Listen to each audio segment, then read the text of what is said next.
This is Bob. Bob is a 5-year-old boy who lives in a rural region of Uganda. Oh no! Bob is coughing. He even has fever and chills. Bob has contracted pneumonia. The good news is he can recover in only 2 weeks with quality oxygen therapy and healthcare support. But bad news, the closest hospital to Bob is too far away. And even if he gets there, with the shortage of oxygen cylinders in Uganda and the unreliability of electrical grid that powers oxygen concentrators, Bob and his distressed parents worry there might not even be spare oxygen supply for him. Bob's future is looking pretty bleak. Unfortunately, Bob is not the only one suffering at the hands of deficient medical systems, specifically unreliable systems for accessing medical oxygen. Around the world, a child dies of pneumonia every 39 seconds, even though access to quality oxygen has been shown to reduce such deaths by up to 35%. Medical oxygen is of utmost importance for the effective treatment of respiratory illnesses, as recognized by the World Health Organization. However, the inadequate availability of comprehensive medical oxygen systems has led to increased mortality rates among patients undergoing general surgeries, as well as among neonatal and elderly individuals. The high demand for medical oxygen during the COVID-19 pandemic has revealed the limitations of medical oxygen supply systems and caused oxygen crisis in many low-resources communities around the world. In Uganda, medical oxygen is often supplied via oxygen cylinders or concentrators. However, existing oxygen concentrators are typically manufactured by developed countries and is often incompatible with Uganda's infrastructures and needs. Furthermore, they require a constant power supply, which is not possible due to Uganda's unreliable electrical grid frequently affected by blackouts and power surges. While oxygen cylinders do not require constant access to electricity, it must be refilled at an oxygen plant periodically. Additionally, they pose a safety hazard, with an oxygen leakage causing 2 deaths and 4 injuries on an ambulance in Uganda just 1 year ago. Furthermore, the country's rough and unpaved roads make it challenging to transport sensitive oxygen concentrators or cylinders to supply patients who need to travel longer distances to access more specialized medical care in larger hospitals. Hospitals in Uganda are generally clustered in one area but sparse in rural areas. This requires patients to travel long distances, potentially without appropriate care, to receive the medical treatment they need. Moreover, Uganda's medical emergency system is significantly inadequate, with a population of over 48 million people relying on the mere 127 public ambulances. According to a study conducted in 2020, around 70% of Uganda's emergency vehicles lack the standard equipment and supplies, including medical oxygen, which is crucial to many emergency responses.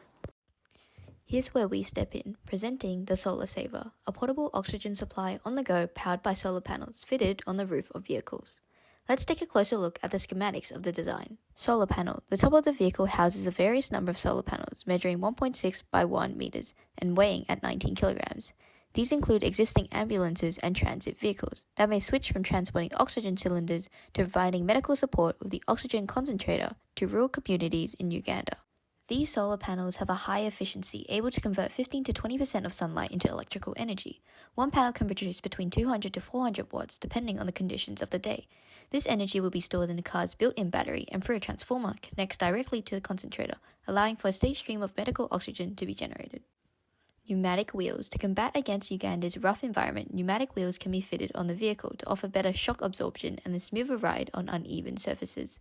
Additionally, the wheels are fuel efficient and cost effective, a big advantage in terms of Uganda's high cost of fuel and the frequent need for long distance transport for vehicles. Internal fitting. To protect the interior medical equipment from damage, a shock absorbing material such as cellulose can be used to surround the instrument. The materials are cheap insulation primarily composed of recycled newspaper, allowing us to be conscious of our impact on the environment, the versatility of the material, and its cost effectiveness. The oxygen concentrator measures at a height of 60 by 35 by 30 centimeters and weighs between 1 to 5 kilograms. It can provide a quality medical oxygen at a flow rate of 10 liters per minute and saturation of above 90% for up to 3 patients. Additionally, oxygen concentrators generate oxygen by filtering and concentrating ambient air. As such, it is a more environmentally sustainable technology. Further, these devices only require 400 watts to operate for 8 hours a day. Case 1. There is an emergency case of a patient with hypoxia who lives in rural Uganda. Bob's neighbor, Barbara, turned 70 this year. As such, it's difficult for her to take the transit journey to the nearest hospital. Sometimes, Barbara forgets to take medication to prevent flare-ups and as such must use her rescue inhaler. but on this day she's unable to find her inhaler and calls 911 for the ambulance. However, due to the rough terrain surrounding her community, the ambulance is unable to pass through.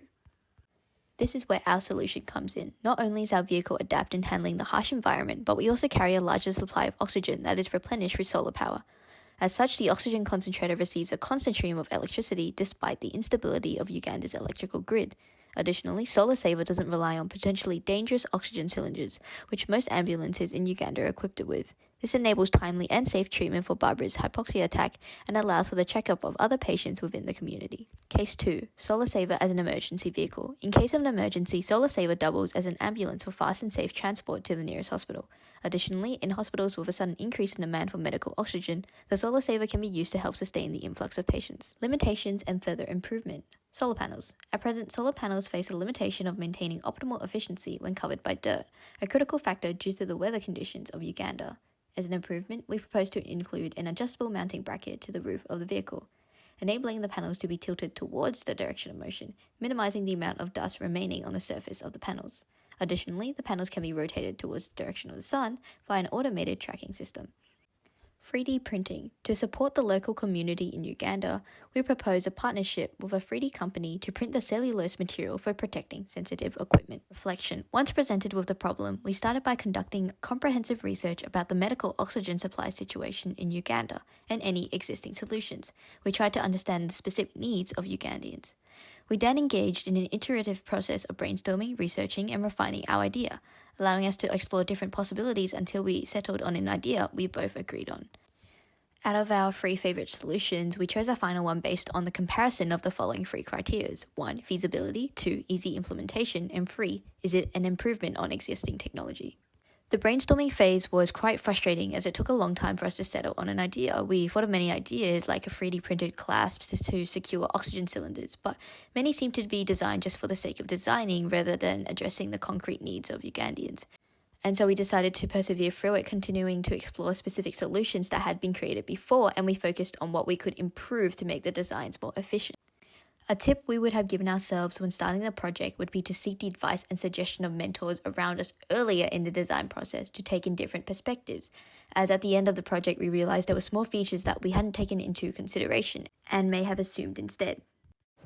With a keen interest in engineering as a future career, we were attracted to the prospects of acquiring practical skills like critical thinking and problem solving through hands-on experience and project-based learning. Furthermore, the competition centered around addressing real-world challenges in low-resources countries, offering us exposure to issues that we might not typically encounter. During the design process, we not only utilized our problem-solving and critical thinking abilities, but we also fostered the development of our creativity, resilience, and communication skills, which exceeded our initial expectations. Additionally, we acquired the valuable skill of approaching the problem from a viewpoint of our intended users, rather than solely focusing on creating a visually appealing design. This competition made us realize all the exciting opportunities that comes with engineering, that although through this competition we had only came up with a rough idea, it could form the base of a solution to a concrete problem that makes a difference in the world.